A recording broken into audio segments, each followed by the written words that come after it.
ఆమదాల వలస నియోజకవర్గంలో ఏర్పాటు చేసుకున్నటువంటి మహానాడు కార్యక్రమానికి సభాధ్యక్షత వహిస్తున్నటువంటి మనందరి అభిమాన నాయకుడు ఆమదాల వలస నియోజకవర్గానికి కొంతంత దండగా ఉన్నటువంటి వ్యక్తి, ఎక్కడ ఎవరికి ఏ ఆపదున్నా రాత్రైనా పగలున్నా నేనున్నానని ధైర్యంగా భుజం మీద చేయవేసి అగ్గి పిడుగులాగా మన అందరితో పాటు నడుస్తున్నటువంటి సోదరులు శాసనసభ్యులు పియూసీ చైర్మన్ అయిన కోన రవికుమార్ గారికి, అలాగే మాజీ ఎమ్మెల్సీ పేరుకట్ల విశ్వప్రసాద్ గారు, ఈ మహానాడు కార్యక్రమానికి ప్రత్యేక పరిశీలకులుగా గుంటూరు నుంచి విచ్చేసినటువంటి చంద్రశేఖర్ గారు, అలాగే మన తెలుగుదేశం పార్టీకి సంబంధించినటువంటి అత్యంత మహారథులు మరి డిసిసిబి చైర్మన్ గా కార్యకర్తలందరికీ కూడా ఒక నూతన ఉత్సాహం, ఒక గౌరవం తీసుకుని వచ్చినటువంటి మన పెద్దలు శివాల సూర్యనారాయణ గారు, ఇంకా చాలా మంది పెద్దలు వేదికను అలంకరించి ఉన్నారు. వారితో పాటు ఈ రోజు ముఖ్యంగా వేదిక మీద ఎంతమంది కూర్చోగలుగుతున్నామనంటే దానికి కారణమైనటువంటి మా తెలుగుదేశం పార్టీ సైనికులు, సోదర సోదరీమణులు,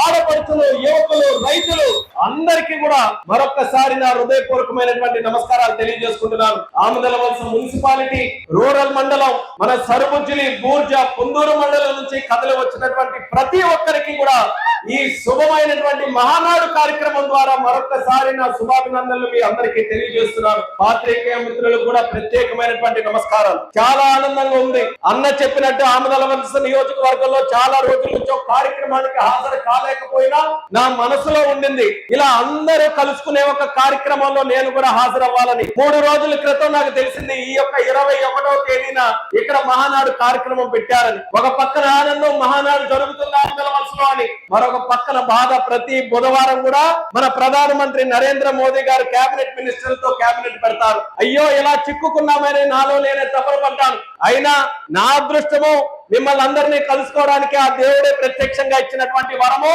ఆ కేబినెట్ కాస్త వాయిదా పడి నాకు నిన్ననే వాయిదా పడిందనంటే వెంటనే ఫ్లైట్ తీసుకొని నా ఆమదాల వలస నియోజకవర్గం వెళ్లాలని ఈ రోజు ఈ కార్యక్రమానికి నేను హాజరవడం జరిగింది. మనం చేసుకుంటున్నటువంటిది నియోజకవర్గంగా మినీ మహానాడు కార్యక్రమం అయినా ఈ రోజు జరిగినటువంటి కార్యక్రమానికి గొప్పతనం ఏంటంటే రేపు కడపలో జరిగేటటువంటి మహానాడు గాని గత 42 సంవత్సరాలుగా మనం ప్రతి సంవత్సరం చేసుకునే మహానాడు కార్యక్రమానికి ఎక్కడా తీసుకుపోని విధంగా ఎంత పవిత్రంగా మెయిన్ మహానాడు కార్యక్రమం చేస్తామో అంతే పవిత్రంగా ఈ రోజు ఆమదాల వలసలో మన మహానాడు కార్యక్రమం జరుగుతుందని గర్వంగా ఈ సందర్భంగా తెలియజేస్తున్నాను. ఇటువంటి కార్యక్రమాన్ని రూపకల్పన చేసినటువంటి అధ్యక్షుల వారు మన శాసనసభ్యులు సోదరులు కోన రవికుమార్ గారికి ప్రత్యేకమైనటువంటి అభినందనలు తెలియజేస్తున్నాను.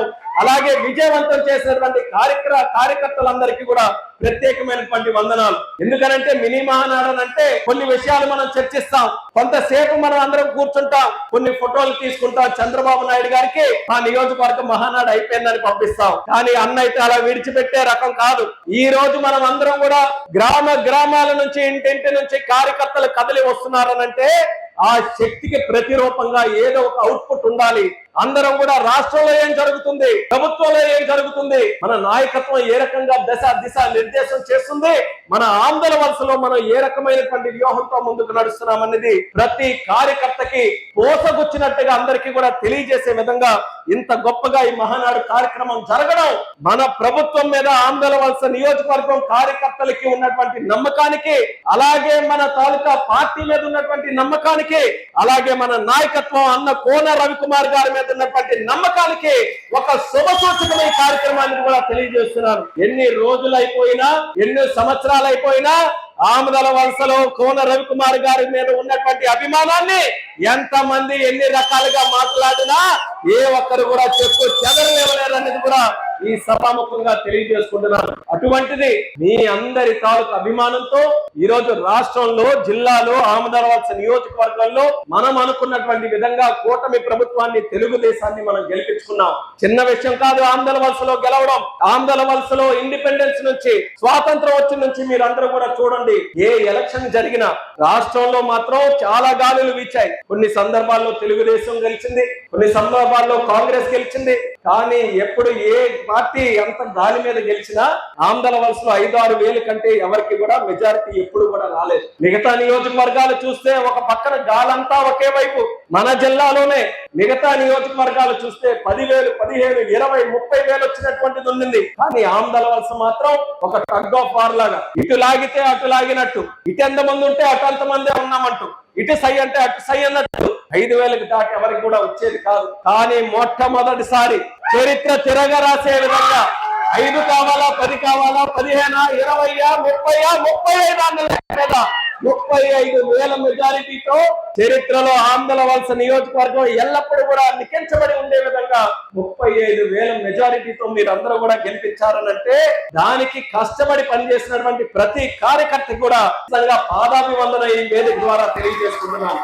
ఈ రోజు ఢిల్లీలో మేము తిరుగుతున్నాం, కేంద్ర మంత్రిగా ఉన్నాం, ప్రధాన మంత్రితో కూర్చుంటున్నాం.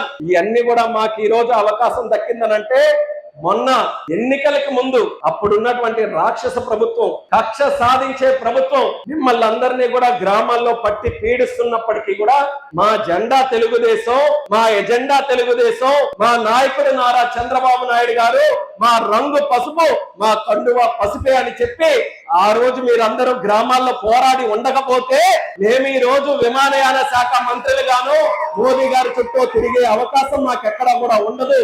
ఈ రోజు ఈ పదవుల్లో మేము ఉన్నామనంటే దానికి ఏకైక కారణం కార్యకర్తలు మీరందరే అనేది కూడా మరొకసారి సందర్భంగా తెలియజేసుకుంటున్నాను. అంత అవకాశం మీరందరూ చేసినటువంటి కష్టానికి ప్రతిఫలంగా ఈ రోజు వచ్చింది. అందుకనే ఈ రోజు 543 ఎంపీ సీట్లు ఉన్నాయి దేశం మొత్తం మీద. ఒక సీటు ప్రధానమంత్రి గారికి తీసేయండి, 542. ఆ 542 సీట్లలో 29 మంది కేబినెట్ మంత్రులు. 29 కేబినెట్ మంత్రుల్లో సుమారు 30 రాష్ట్రాలు, 6 యూనియన్ టెరిటరీలో ఒకటిగా శ్రీకాకుళం ఎంపీ అక్కడ కేంద్ర మంత్రిగా కూర్చున్నారనంటే శ్రీకాకుళం జిల్లా ప్రజలు ఎంత అభిమానంతో ఇక్కడ పార్లమెంట్ సెగ్మెంట్ ని గెలిపించుకున్నారా అనడానికి ఒక ఉదాహరణ అనేది కూడా తెలియజేస్తున్నాను. అందుకనే ఈ రోజు కేబినెట్ మినిస్టర్ గా ఉన్నానంటే అది కేవలం రామ్మోహన్ నాయుడు ఉన్నదే కాదు, ఆంధ్ర వలసలో ఉన్న ప్రతి ఒక్కరు కేబినెట్ మినిస్టరే, శ్రీకాకుళంలో ఉన్న ప్రతి ఒక్కరు కూడా కేబినెట్ మినిస్టరే, అన్న రవికుమార్ అన్న కూడా కేబినెట్ మినిస్టర్ తో సమానమే అనేది కూడా ఈ వేదిక ద్వారా మీ అందరికీ తెలియజేస్తున్నాం. ఆ రోజు ఎన్నికల ముందే రామ లక్ష్మణుల్లాగా ఇద్దరం కూడా మాటిచ్చాం, రేపు ఖచ్చితంగా మన ప్రభుత్వం వస్తుంది, ప్రభుత్వం వచ్చిన తర్వాత కూడా ఇదే రకంగా అన్నదమ్ముల్లాగా పనిచేస్తాం, ఆంధ్ర వలస నియోజకవర్గాన్ని నిలబెడతాం, అభివృద్ధి చేస్తామని అదే మాట మీద ఈ రోజు వరకు కూడా ఒక సంకల్పంతో నిలబడి ఈ రోజు కేంద్ర మంత్రిగా ఉన్న అన్న రవికుమార్ అన్న చెప్పిన అడుగు జాడల్లో నడుచుకుంటూ ఆయన ఆంధ్ర వలస నియోజకవర్గం కోసం ఎలాంటి అభివృద్ధి కార్యక్రమాలు చేయాలని ఆయన తాలూకా వ్యూహం ఉందో, ఆయన ఆలోచనలు ఏ రకంగా ఉన్నాయో, ఆయన తాలూకా అనుభవం ఏ రకంగా ఆయన వాడాలనుకుంటున్నాడో దానికి మరొక శక్తి లాగా నేను కూడా తోడై ఇద్దరం కూడా అదే రకంగా పనిచేసి ప్రతి కార్యకర్త కూడా గర్వపడేలాగా మేమిద్దరం కూడా చేస్తామని సభాముఖంగా మీ అందరికీ తెలియజేస్తున్నాను. ఇది మేమిద్దరం కూడా కలిసి కట్టుగా గుండెల్లో నుంచి ఇస్తున్నటువంటి మాట అనేది ఆంధ్ర వలస నియోజకవర్గ ప్రజలందరికీ కూడా తెలియజేస్తున్నాం. గతంలో కూడా చాలా సందర్భాల్లో మేము మాట్లాడాం, మాటలు చాలానే చెప్పాం, కానీ ఈ రోజు చేతల్లో చూపించే అవకాశం మా ఇద్దరికి కూడా వచ్చింది. అందుకనే అన్న స్పష్టంగా చెప్పాడు, ఇప్పుడున్నటువంటి పరిస్థితుల ప్రకారం చెప్పాడు. ఈ రోజు మనకు ఉన్నటువంటిది చిన్న అవకాశం కాదు, అందరికీ అవగాహన వచ్చింది. మన ఆంధ్ర వలస నియోజకవర్గం అంటే రైతాంగం మీద ఆధారపడినటువంటి నియోజకవర్గం ఇది. రైతులు కాస్త పక్కన తీస్తే కొంతమంది ఉద్యోగస్తులు ఉన్నారు, వాళ్ళను కూడా కొంత పక్కన పెడితే కొంతవరకు కార్మికులు ఉన్నారు. మనకప్పుడు షుగర్ ఫ్యాక్టరీ కొంత ఉండేది, లేకపోతే దూసిలో కాంట్రాస్ట్ ఉండేది, లేకపోతే ఏదో చిన్న చిన్న పరిశ్రమలు ఆ మాత్రం ఉండేది. కానీ అధిక భాగం అంతా కూడా ఆమదల వలసకున్నటువంటి ప్రత్యేకత 2 చక్కనైనటువంటి జీవనదులు నాగావళి వంశధార మధ్యలో ఉన్నటువంటి ప్రాంతం. అందుకని రైతాంగమే ఎక్కువ. నాకు కూడా ఇప్పుడు పంచగట్టినటువంటి కండువా వేసుకున్నటువంటి రైతులే అందరూ కూడా కనబడుతున్నారు. అటువంటి తరం ఒకటి అయిపోతే ఈ రోజు మేము ఇద్దరం కూడా ఒక నాయకులుగా ప్రజల దర్బారు పెట్టి వాళ్ళ తాలూకా సమస్యలు స్వీకరిస్తుంటే అత్యధికంగా మాకు వచ్చేటటువంటిది మన రైతుల తాలూకా పిల్లలు ఈ రోజు చదువుకొని ఉద్యోగాల వైపు ఎంతో ఆసక్తి చూపిస్తున్నారు. నేను కూడా 10 సంవత్సరాలుగా రాజకీయాల్లో ఉన్నాను, చదువుల కోసం అమెరికా, సింగపూర్ అన్ని కూడా తిరుగున్నాను. ఆ అనుభవం, రాజకీయాల్లో ఉన్న అనుభవం, ఈ రోజు సంవత్సరంగా కేబినెట్ మినిస్టర్ గా దేశం అంతా కూడా తిరిగినటువంటి అనుభవం, అన్ని అనుభవాలు కలిపి కూడా మీ అందరికీ కూడా తెలియజేస్తున్నాను. భవిష్యత్తు గురించి మనం ఆలోచించాలి. నేను ఇప్పుడు ఈ రోజు దేశంలో ఎక్కడ తిరిగినా సరే మన శ్రీకాకుళం జిల్లాలో ఉన్నటువంటి ప్రజలు, మన కుర్రాళ్ళు, మన యువకులు ఎంతో చదువుకునో, కష్టం అనుకునో, స్కిల్లింగ్ అనుకునో, ట్రైనింగ్ అనుకునో తల్లిదండ్రులకి దూరంగా ఉంటూ ఎక్కడ ఎలా ఉంటున్నామో తెలియదు, ఆ రోజుకి కడుపుకి దొరుకుతుందో లేదో తెలియదు, పడుకోవడానికి చక్కగా ఉందో లేదో తెలియదు, కానీ పనికి, ఉపాధికి, ఉద్యోగంకి వెతుక్కుంటూ ఎక్కడో దూర ప్రాంతాలు వెళ్ళి మన శ్రీకాకుళం జిల్లా వాసులు కష్టాన్ని నమ్ముకొని ఎక్కడెక్కడో పనిచేస్తున్నారు, ఎన్నో సంవత్సరాలుగా చేస్తున్నారు. ఇంకా అలా జరగడానికి వీల్లేదు. అందుకనే మేము కొద్దిగా కఠినంగా మాట్లాడినా సరే, ముక్కుసూటిగా మాట్లాడినా సరే, శ్రీకాకుళం జిల్లా కోసం, శ్రీకాకుళం ప్రజల కోసం, మన కుటుంబాల కోసం మాట్లాడుతున్నాం తప్ప మాకు మరొక స్వార్థం గాని, వ్యామోహం గాని, వ్యాపారం గాని, ఎక్కడ ఎటువంటి వ్యాపకం గాని లేదని కూడా మీ అందరికీ తెలియజేస్తున్నాను. ఆయన అక్షరాల సత్యం మాట్లాడారు కోన రవికుమార్ అన్న. అది కేవలం ఆంధ్ర వలసకే సంబంధించింది కాదు, శ్రీకాకుళం జిల్లా మొత్తానికి కూడా సంబంధించింది. మనకు అన్ని ఉన్నాయి, జీవనదులు ఉన్నాయి, చక్కనైన వనరులు ఉన్నాయి, మైనింగ్ చేసుకోవడానికి కొండలు ఉన్నాయి, బీచ్ ఉంది, టూరిజం ఉంది, గుడులు ఉన్నాయి, అన్ని రకాలైనటువంటి సదుపాయాలు ఉన్నాయి. కానీ ఎందుకు మన ఇండస్ట్రీని తీసుకొని రాలేకపోతున్నాం? ఎందుకు ఇక్కడ కంపెనీలు పెట్టలేకపోతున్నాం? ఒక్కసారి మీరందరూ కూడా ఆలోచించండి. అందరికీ కూడా ఒక ఆశ ఉంటుంది, మన దగ్గర కంపెనీ ఉంటే మా బాబు ఇక్కడే చదువుకుని ఇక్కడే ఉద్యోగం చేసుకుంటాడని చెప్పి. అయినా సరే ఉద్యోగాలు తీసుకొచ్చే కంపెనీలు పెడతామంటే మాత్రం ఎవరో ఒకరు కొంతమంది దానికి అడ్డు పెట్టి, ఇబ్బంది పెట్టి అందరినీ కూడా మాయ చేసి ఏ కంపెనీ కూడా రానివ్వకుండా చేస్తున్నారు. ఇన్ని సంవత్సరాలు అవుతుంది, చెప్పుకోవడానికి సరైనటువంటి ఒక కంపెనీ లేదు. ఈ రోజు నాకు కూడా అదే బాధగా ఉంది. అందుకనే నేను కూడా ఒక ఛాలెంజ్ గా తీసుకున్నా. ఒక్క కంపెనీ తేవడం కాదు, 100 కంపెనీలు మన శ్రీకాకుళం జిల్లాకి తీసుకొని రావాలని ప్రతి రోజు కూడా నేను కృషి చేస్తున్నాను. అలాగే ఒక మంచి ఆలోచనతో అన్న రవికుమార్ గారు కూడా ఈ ప్రాంతంలో ఉద్యోగ అవకాశాలు ఎలా పెంచాలని, మనకున్నటువంటి ప్లాంట్ గురించో, లేకపోతే ఎంఎస్ఎంఈ పార్క్ గురించో, చిన్న ఉద్యోగస్తుల గురించో ప్రతి రోజు కూడా 10 మందితో కూడా మాట్లాడుతూ, ఆయన ఎక్కడికి వెళ్ళినా, అమరావతి వెళ్ళినా, వేరే రాష్ట్రాలు వెళ్ళినా, మొన్న విదేశాలు వెళ్ళినా సరే ఎక్కడ చర్చించినా ఆంధ్ర వలసలో ఉద్యోగాలు ఏ రకంగా సృష్టించాలి, కంపెనీలు ఎలా తేవాలని. ఎంత కష్టపడుతున్నాం. ఒకరిద్దరు ఇంట్రెస్ట్ చూపిస్తారు, అయ్యా మీరు అంత అడుగుతున్నారు, కేబినెట్ మినిస్టర్ గా అడుగుతున్నారు, ఒక పెద్ద సీనియర్ నాయకుడుగా నువ్వు అడుగుతున్నావు, నీ మాట మీద మేము ఆంధ్ర వలస వస్తాం, శ్రీకాకుళం జిల్లా వస్తామని అంటాం. వాళ్ళకి తీసుకొని వచ్చి అన్ని చూపించిన తర్వాత ఇక్కడ గొడవలు సృష్టించో, ఇబ్బందులు పెడితే ఆ వెళ్ళిపోయేది కేవలం ఒక్క కంపెనీయే కాదు, వాళ్ళు వెళ్ళి 10 మందికి చెప్తున్నారు. శ్రీకాకుళం జిల్లా వెళ్తే మీకు ఏమి కూడా దొరకదు, వాళ్ళు పిలుస్తారు కానీ అక్కడ ఏమి కూడా రాదని ఆ ఎలా తిప్పి కొడుతుందనంటే, ఆ ఉన్న ఒకడు 100 మందికి చెప్తే తరతరాలు 10 సంవత్సరాలు, 15, 20, 30 సంవత్సరాలు అయింది, ఒక్క కంపెనీ కూడా తెచ్చుకునే పరిస్థితి మనకు లేకుండా పోయింది. అది మార్చాలనే ప్రయత్నం చేస్తున్నాం. ఆ మార్చే ప్రయత్నమే నేను చెప్తున్నటువంటి మాటలన్నది ప్రతి ఒక్కరు కూడా ఇక్కడ గ్రహించాలని తెలియజేసుకుంటున్నాను. రైతులు ఉన్నారు, రైతులకి కూడా న్యాయం చేస్తాం. ఈ రోజు మన ఆంధ్ర వలస నియోజకవర్గంలో ఏ ప్రాజెక్ట్ అయినా తీయండి, ఏ గడ్డైనా తీయండి, ఏ కెనాల్ అయినా తీయండి, ప్రతి దగ్గర కూడా ఒక చుక్క నీరు పారుతుందనంటే అది తెలుగుదేశం పార్టీ తాలూకా కార్యక్రమాల వల్ల తప్ప మరెవ్వరూ కూడా దాని మీద ఒక్క తట్టెడు మన్నేయడం, ఒక మొక్క పీకడం, లేకపోతే డీసెల్టింగ్ చేయడం ఎవరి వల్ల కాలేదు. ఏదైనా చూడండి, వంశధార, నాగావళ, మడ్డు వలస, లేకపోతే మన అనుసంధాన ప్రాజెక్టా, ఏ ప్రాజెక్టు తీసుకున్నా, రెల్లిగడ్డ, ఓనిగడ్డ, ఏ రిజర్వాయర్ తీసుకున్నా, ఆ రోజు అన్న నందమూరి తారక రామారావు గారు మన పార్టీ పెట్టిన తర్వాత రైతులకి ప్రత్యేకంగా న్యాయం చేయడానికి కార్యక్రమాలు చేశాం. మన అందరి దురదృష్టం, చక్కగా పరిపాలన సాగుతుంది, అభివృద్ధి జరుగుతుంది, అందరికీ న్యాయం జరుగుతుంది. కానీ 2019లో సూర్యుడి పైన మబ్బులు కమ్మినట్టుగా మన రాష్ట్రంలో ఆ దొంగ ప్రభుత్వం, కక్ష సాధించే ప్రభుత్వం రావడంతో మొత్తం అంతా కూడా వెనక్కి వెళ్ళిపోయింది. 5 సంవత్సరాలు గడిచింది ఆ వైఎస్ఆర్ కాంగ్రెస్ పార్టీ ప్రభుత్వంలో. కానీ మన ఆంధ్రప్రదేశ్ రాష్ట్రం 25 సంవత్సరాలు వెనక్కి వెళ్ళిపోయింది. ఎవరు తీసుకొని రావాలి? అందుకనే రాష్ట్రం అంతా ఏకమై మళ్ళీ ఒక అనుభవవంతమైన నాయకుడు, శక్తివంతమైన నాయకుడు, బలమైనటువంటి నాయకుడు ఉండాలని, అది కేవలం ఒకరు కాదు త్రిమూర్తుల్లాగా ఉండాలని చంద్రన్న, పవన్ కళ్యాణ్ గారు, మోదీ గారి తాలూకా త్రినాయకత్వంలో మళ్ళీ కూటమి ప్రభుత్వాన్ని ఏర్పాటు చేశాం. నాకు మొట్టమొదటి రోజులు కూడా గుర్తున్నాయి. మంత్రి అయిన తర్వాత చంద్రబాబు నాయుడు గారు రాష్ట్ర ముఖ్యమంత్రిగా కేంద్రాన్ని దగ్గరికి వచ్చి ఒక్కొక్క డిపార్ట్మెంట్, మంత్రులైతే మంత్రులు, అధికారులైతే అధికారులు, అయ్యా మా సమస్యలు ఆంధ్రప్రదేశ్ రాష్ట్రంలో ఈ రకంగా ఉన్నాయి, ప్రజలు ఎంత నమ్మకంతో మాకు గెలిపించారనంటే సుమారు 94% సీట్లు ఒకే పార్టీకి, ఒకే కూటమికి ఇచ్చారనంటే ఎంత నమ్మకం మా మీద పెట్టుకున్నారో చూడండి. ఆ నమ్మకాన్ని నేను నిలబెట్టుకోవాలి. నేను ఊరికే మా ప్రజలు ఓట్లేశారు, నేనేదో పప్పం గడిపేసి మాయ మాటలు చెప్పే నాయకత్వం నాది కాదు. నేను నిరూపించాలి.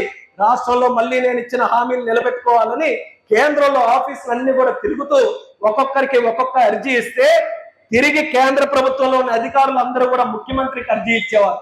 అయ్యా మీరేదో సమస్యలను మీరు చెప్తున్నారు, కానీ మా సమస్యలు మీరు విని ముఖ్యమంత్రిగా మా సమస్యలు తీర్చండి అయ్యా అని అక్కడ ఉన్నటువంటి డిపార్ట్మెంట్లన్నీ కూడా చెప్పాయి. ఆ సమస్యలు ఏంటంటే గతంలో ఉన్నటువంటి దొంగ ప్రభుత్వం కేంద్రం నుంచి ఎన్ఆర్జీఎస్ నిధులు పంపించినా, పంచాయతీకి నిధులు పంపించినా, వేరే ఫారెస్ట్ కి నిధులు పంపించినా, టూరిజం కి నిధులు పంపించినా, ఏ నిధులు పంపించినా డిపార్ట్మెంట్లన్నింటినీ కూడా మళ్లించి వాళ్ళు అవినీతి చేసుకొని వాళ్ళు డబ్బు తినడానికి తప్ప ప్రజలకి మాత్రం ఎక్కడ న్యాయం చేసే విధంగా చేయలేదు. ఇప్పుడు ఆ డబ్బులన్నీ కూడా మేము ఎలా రాబట్టాలో మాకు తెలియట్లేదని వాళ్ళు కూడా మన మీద కంప్లైంట్ పెట్టే పరిస్థితికి వచ్చారు. అలాంటి పరిస్థితి నుంచి ఒకే ఒక్క సంవత్సరంలో రాష్ట్రాన్ని మళ్ళీ గాడిలో పెట్టి ఉద్యోగస్తులు ఎవరైనా ఉన్నా మీ తాలూకా సత్సంబంధాలు ఉద్యోగస్తులు ఉంటే వాళ్ళు కూడా అడగండి. కిందటి జూన్ నెల క్రితం వాళ్ళకి శాలరీస్ ఏ రకంగా వాళ్ళ తాలూకా జీతాలు వచ్చాయని. 1వ తారీఖు అయిపోయింది, నెల అయిపోయింది, వచ్చే నెల వచ్చింది, అయినా జీతాలు కానీ పెన్షన్లు కానీ వాళ్ళ ఎరియర్స్ కానీ ఎవరు చూసుకునే నాదుడు లేడు. కానీ మన ప్రభుత్వం వచ్చిన తర్వాత ఒక్క రోజు కూడా ఆలస్యం చేయకుండా 1వ తేదీ మళ్ళీ ఉద్యోగస్తులందరికీ కూడా జీతాలు ఇచ్చే ప్రభుత్వం మన తెలుగుదేశం పార్టీ కూటమి ప్రభుత్వాన్ని ధైర్యంగా తెలియజేసుకుంటారు. అది ఒక్కటి చాలు పరిపాలనని ఏ రకంగా మనం గాడిలో పెట్టడానికి ప్రయత్నించామని. ఎన్ఆర్జీఎస్ నిధులు ఎక్కడ డైవర్షన్ లేదు. రూపాయి కేంద్రం నుంచి వచ్చిందనంటే నేరుగా పల్లెలుగా పంపించాం, సీసీ రోడ్లు వేయించాం, భవనాలు కట్టించాం, మంచి కనెక్షన్లు, ఎప్పుడో నుంచి ఉండిపోయినటువంటి రోడ్లన్నీ కూడా మళ్ళీ శ్రీకారం చుట్టి అవన్నీ కూడా చేశాం. కొంతమందికి బిల్లులు రాలేదు, అన్న కూడా వచ్చిన వాడిని అదే అడిగాడు, కేంద్రంతో మాట్లాడి వెంటనే బిల్లులు తేవాలని. మా ప్రయత్నం కూడా గట్టిగా తీసుకొని వెళ్తున్నాం. అతి త్వరలోనే ఆ మిగిలినటువంటి బిల్లులు కూడా కార్యకర్తలకి, పనులు చేసిన వారికి అందరికీ చెల్లిస్తామని సందర్భంగా తెలియజేస్తున్నాం.